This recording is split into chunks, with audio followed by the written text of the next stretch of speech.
Hey, good morning, Gallagher. How are you doing? How's everybody doing today? This is Miss Radich, fourth grade teacher. Glad to be back. Glad to be reading with you again here at Get Up Gallagher.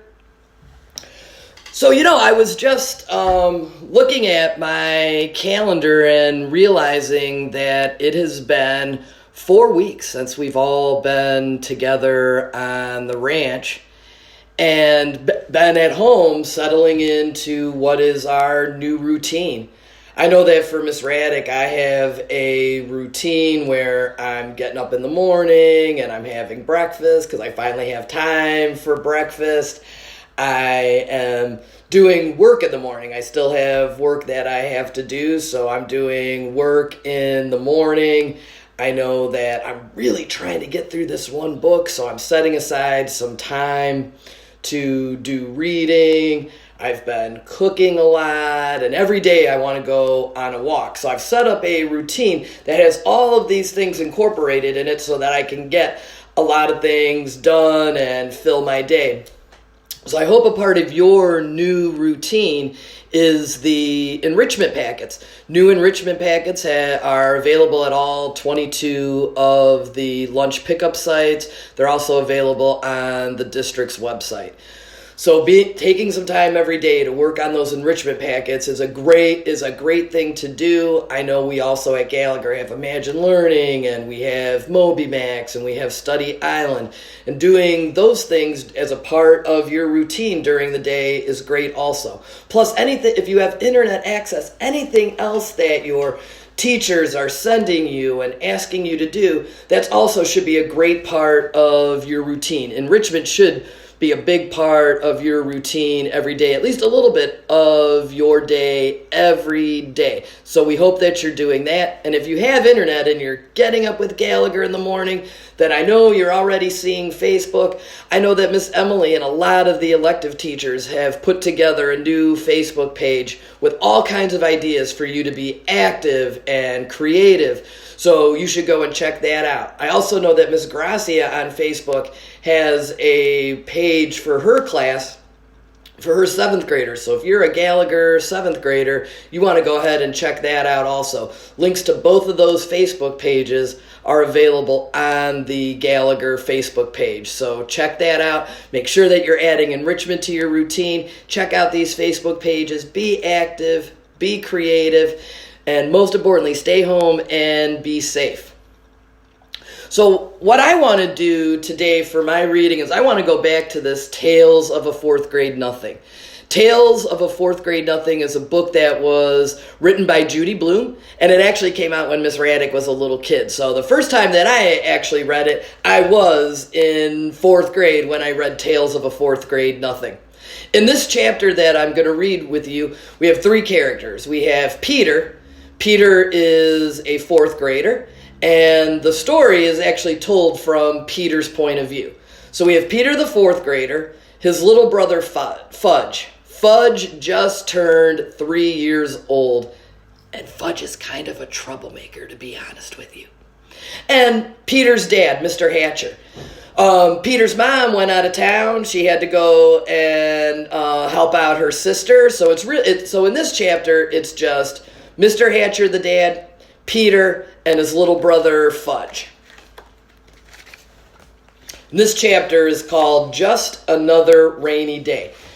Before I get started, like I said, this is from the point of view of Peter, the 4th grader, and this is a really good chapter for you to envision what is happening. As I'm reading through this, try to imagine what the characters are doing, imagine what they look like, imagine what's happening. This is a really good chapter for envisioning exactly what's happening while I'm reading. Just another rainy day. The next day it rained. My father asked me how I'd like to go to the movies. Just me? I asked. No, all 3 of us, he said. Fudge is very young to go, I said. Don't you think he's too young to go to the movies? Maybe, but I can't think of anything else to do with him, and at least that'll take up a few hours. You could always give him some socks, I suggested. You know how Fudge loves to play with socks. Socks won't last all afternoon, my father said. That's why I thought of the movies. What'll we see, Dad? My father checked his New York magazine. A Bear's Life is playing right in the neighborhood. How does that sound? What's it about? A Bear's Life, I guess. It's rated G. I was thinking of going and seeing a good movie with lots of action or a picture rated R where you can't get into it if you're under 17, unless you're with your parents. But my father had made up his mind. A Bear's Life it was. I suggested that my father get Fudge cleaned up, because by then he was looking kind of messy. I don't think my father even put him in his pajamas last night. He's been wearing the same polo shirt ever since my mother left yesterday morning. By 1 o'clock, we were ready to go. All three of us wore our raincoats and boots, and my father took his big black umbrella. One thing about New York, it's hard to get a cab when it's raining. But the movie theater wasn't very far away. My father said the walk would do us all good. There were lots of puddles. It was really pouring. So visualize what's going on. I like to walk in the rain, especially if it isn't too cold out. It feels nice when it gets wet on your face. I jumped over the puddles, but not Fudge. He jumped right into everyone and splashed around like a little duck. By the time we got to the movie theater, the bottoms of his pants were soaked. My father took him into the men's room, and he stuffed a bunch of paper towels up each pant leg so Fudge wouldn't have to sit around all wet. At first, Fudge complained, but when my father bought him a big box of popcorn, he forgot all about his stuffed pants. Right after we got settled in our seats, a big boy sat down right in front of Fudge. So he had to change seats with my father. Now, he was on the aisle. He was the last one right by the aisle. Then me, Peter, and then my dad. When the lights dimmed, Fudge said, "Ooh, Doc." I told him, "Shh, be quiet. You can't talk in the movies." "Okay, Peter," he said. That's when he started throwing his popcorn. Throwing popcorn in the movie theater? Are you kidding? At first I didn't notice, but I wondered why the people in front of us were turning around every second. Then I heard Fudge whisper, "Pow, pow, pow." And I saw him throw a whole handful of popcorn. I poked my father. "He's throwing popcorn." My father reached across me and tapped Fudge on the leg. "If you throw one more piece, I'm going to take that away from you." "No throw," Fudge said very loudly. "Shh," the people in front of us said. "Shh," Fudge said back to them. "You see," I told my father, "he's too young for the movies. He doesn't understand." But from the moment the first bear came on the screen, Fudge sat still and watched. And after a while, I forgot all about him and concentrated on the movie. It was much better than I thought it would be. It showed all these bears and how they live.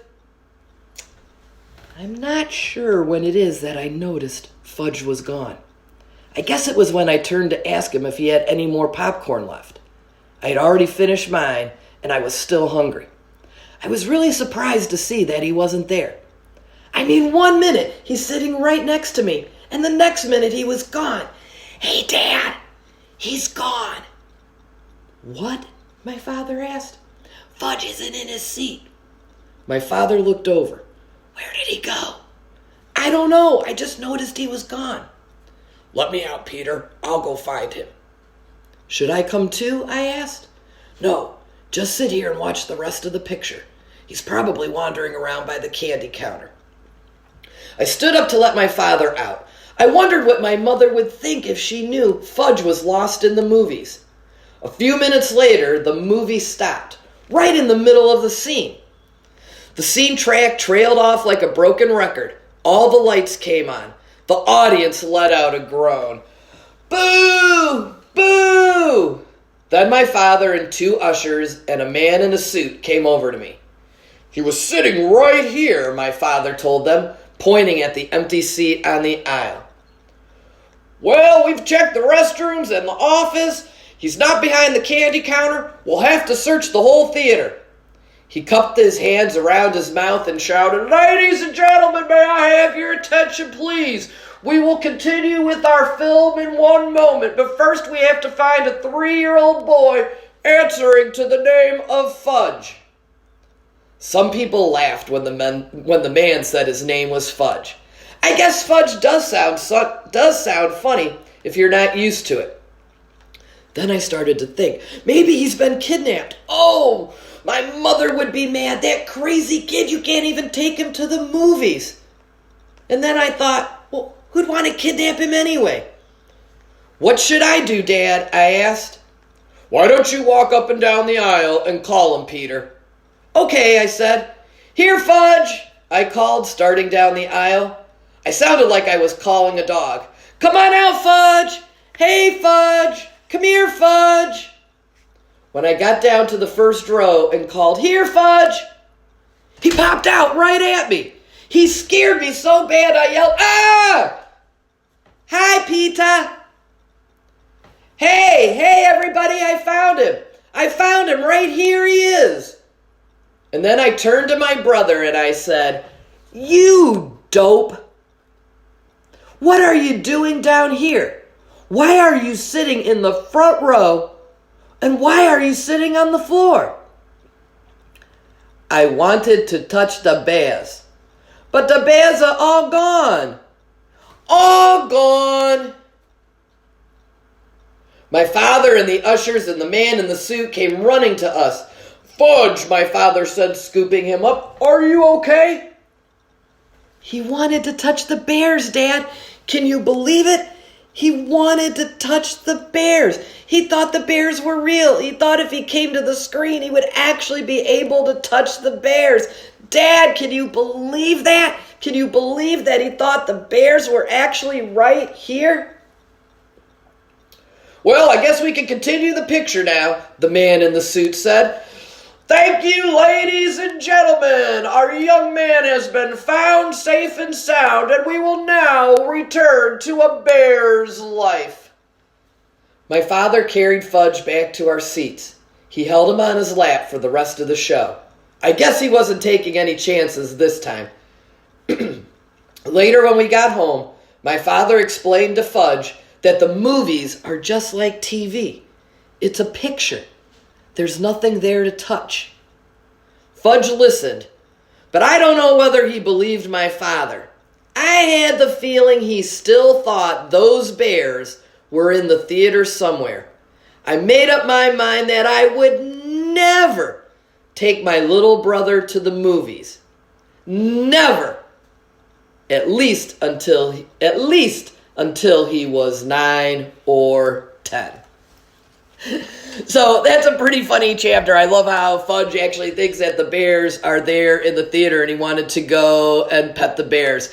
So hopefully if you have the access to the library and something to read on, you can get Tales of a Fourth Grade Nothing and continue reading the saga of Fudge and his brother Peter. But before I go, I have one more thing.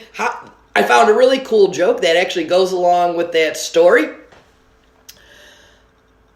Why shouldn't you take a bear to the zoo? Because they would rather go to the movies. And I got one more joke for you. I think I actually heard this joke from Mr. Morgan. What do you call a bear that has no teeth? Well, a gummy bear, of course. Oh, wait a minute. I think Miss Radich got time for one more. What color socks does a bear wear?